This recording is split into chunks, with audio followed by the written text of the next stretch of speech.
22A నుంచి భూముల తొలగింపు సరళతరం అయితే చేయబోతూ ఉన్నారు.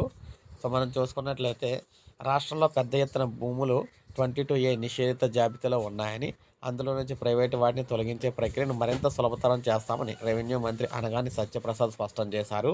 శాసనసభలో మంత్రి మాట్లాడుతూ సీఎం ఆదేశాల మేరకు క్షేత్రస్థాయిలో నేను స్పెషల్ సిఎస్ సిసిఎల్ఏతో బృందంగా ఏర్పడి సమీక్ష చేస్తూ సమస్యలు పరిష్కరిస్తున్నాం. ప్రతి కలెక్టర్ రెవెన్యూ క్లినిక్లు స్పెషల్ డ్రైవ్లు చేపడుతూ ఉన్నారు. నిషేధ జాబితా భూములపై ప్రత్యేక దృష్టి పెట్టాం. ఈ ప్రక్రియలో ఇన్ఛార్జి మంత్రులు కూడా భాగస్వాములు అవుతూ ఉన్నారని చెప్పారు. అంతకుముందు తిరువూరు ఎమ్మెల్యే అడిగిన దానికి సంబంధించి ముఖ్యంగా భూములకు సంబంధించిన సమస్యలు ఏదైతే ఉన్నాయో 22Aలో చేర్చారని భూములు, దాని నుంచి వారిని తొలగించాలని కోరారు.